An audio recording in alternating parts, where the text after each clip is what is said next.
Hey, you paying attention? This is the episode you want to watch, guys, because this episode is chock full of news and information that I am very excited to talk about. Some of the biggest news, I think, in the last couple of months over the course of Ketchup Edition. I'll get to that in a second. But first order of business is, welcome back to the Film Feast, everyone. My name is Sam Donchis, I'm your host, and I have 100 subscribers on YouTube, and that is an awesome feeling! Thank you to all of my loyal subscribers, especially those of you who subscribed within the last couple of weeks, who found me through various channels. You are awesome. And if you're just now joining me, this is the Film Feast Ketchup Edition. You may recognize some of these stories because they are a couple of months old. For a while, I didn't have a computer, and I didn't have any editing software. That, plus a very heavy workflow, some personal family matters I had to attend to, and some vacations peppered in there, I had to push a lot of stuff back. And since I consider this more of a video blog than a free-form news channel, I like to give my thoughts on the bigger news stories that come around, this being one of them. This episode is about a director whom I admire very much, and he has been handed the keys to a very, very important franchise. Rian Johnson has been selected as the director and writer of Star Wars Episodes 8 and 9. First off, let me put it out there on the table how extremely pleased I am with this decision. I think it's a very smart move on Kathleen Kennedy's part, as well as everyone else over at the new Disney-fied Lucasfilm. The verdict is still out whether or not this was actually that team pulling Johnson out of a group of directors, or Johnson actually campaigning for the job, and that information may or may not come to light within the next couple of months, years. We actually have a very long time to wait for this movie. In the meantime though, let me tell you why I think Rian Johnson is the perfect choice to direct a Star Wars movie. While Rian Johnson is by no means an amateur director, he's still very much up and coming. He's chosen his projects very carefully. He's directed 3 feature films and a few episodes of some television shows, one of which you have probably seen. He directed 1 episode of the short-lived television series Terriers, which I actually just finished watching a little less than a month ago. It's a really good show, and it's a big bummer that FX canceled it when they did. It's on Netflix Instant. If you are subscribed to Netflix, go check it out. Again, it's called Terriers. But more notably, Rian Johnson directed 3 episodes of Breaking Bad: Fly, 51, and Ozymandias. For those of you who haven't watched the show or haven't finished watching the show, I won't go into too much detail, but I will say this: they do feature characters at a very distinct turning point. But let's turn our focus to the much more important talking point: Rian Johnson's feature films. As I said before, Rian Johnson has directed 3 feature films, and even if you're just a casual moviegoer, you've probably seen or heard of at least one of his movies. In chronological order, his films are 2005's Brick, 2008's The Brothers Bloom,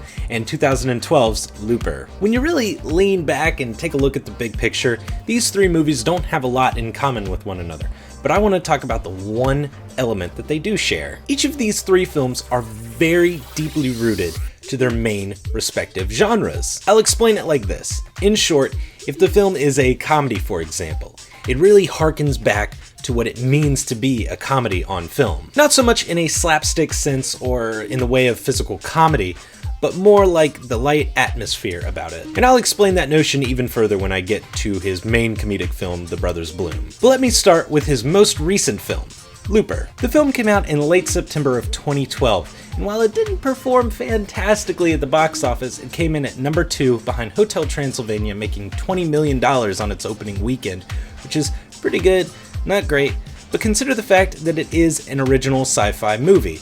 And like I said in the last episode, if the audience doesn't recognize the brand, they're not going to rush out to the theater to see it. I think Looper benefited in a very big way with TriStar and Film District putting together a very strong ad campaign to get the word of mouth out there, shove audiences out the door to the movie theater to make Looper the number 2 movie of its opening weekend, which is pretty solid. Now, I'm going to go out on a limb and say that Looper is one of the best sci-fi movies of the last 10 years.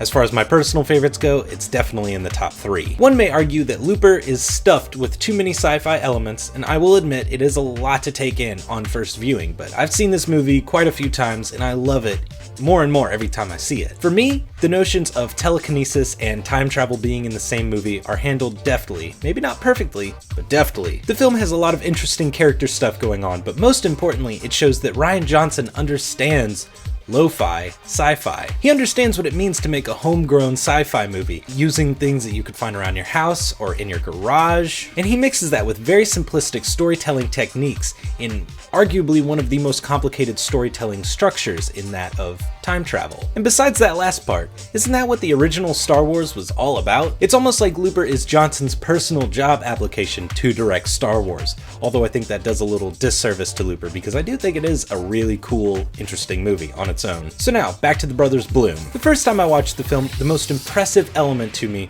was the con man element. I love a good con story. I think it builds up so well, and nothing is ever as it seems throughout the main duration of the film. But on repeat viewings, what I really enjoyed about the film was just how funny it was. And it's not even a gut-busting, laugh-out-loud kind of funny.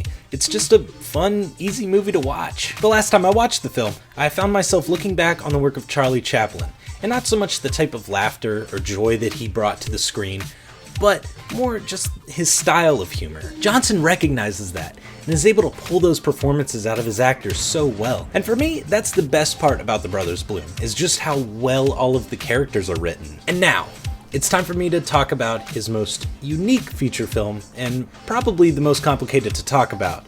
His debut, Brick. Going into college as a freshman film student, Brick was the movie that it seemed like everyone was talking about. Brick this, Brick that. Brick was so good. Brick was the movie I wish I had made. Brick was such a genius movie. My roommate at the time, who was also a film student, didn't really buy into the hype. He told me he didn't understand what was so special about the movie. Although I didn't really listen one way or the other because I was a very stubborn kid. I liked what I liked, and I didn't feel like broadening my horizons at the time. So I actually didn't end up watching Brick until September of 2012, right before Looper came out. I had already seen The Brothers Bloom by that point, but I wanted to bone up on Rian Johnson's first feature film, so I watched it, and I fell somewhere in the middle. I appreciated it, but it is a very difficult movie to watch. I'm just lucky that I had someone there to watch it with me to stop me from pausing it so much. On the surface, Brick is a fairly conventional drama set in high school. It's not far into the movie when you start to realize that some of the characters don't talk like other people. Because the kicker about Brick is that it is a neo-noir, a detective story noir. While that may sound like a gimmick on the surface, Johnson is very intentional about each and every single line that these characters say. And arguably the best part about it is that it never takes itself too seriously. Johnson understands that it's a little ridiculous that some of these characters are acting this way, and he pokes fun at them. Brick is very much so an indie film. Rian Johnson shot the film at his high school, for example, and some of the filmmaking techniques could be considered simplistic or unrefined, but to me that just adds charm to it. Because I've been a film student, I know what it means to work with what you've got. Luckily, Johnson had the talents of a young Joseph Gordon-Levitt on his side. And this was at a transitional period for him in his career because he wasn't a child actor anymore, but he hadn't come into his own like he had in 500 Days of Summer, 50-50, and Inception. Joseph Gordon-Levitt has just the right amount of charm and charisma in this role to balance out the dialogue, which at times can be thick. It's rich, but it's also thick. Like if you took a knife to this script, it would break. From my perspective, it seems like even though this film has received tons of love and adoration, it still seems somewhat unappreciated. I really do feel like Rian Johnson has set a bar on the neo-noir genre to the point where a lot of directors are afraid to touch it. It's a genre still with plenty of room to grow, but I digress. We're talking about Star Wars here. And how much of Star Wars episodes 8 and 9 are going to have scenes with noir-heavy dialogue? Probably not that many. Although it might be a good idea. So let's recap.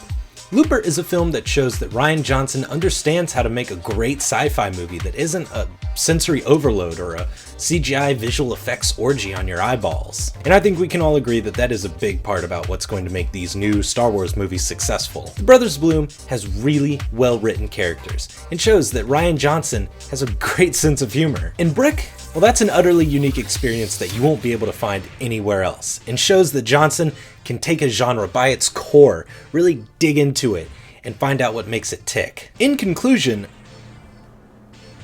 I don't know what else to say. I mean, if you're not convinced by now that Rian Johnson has the best pedigree to direct a Star Wars movie, I don't know what else to tell you.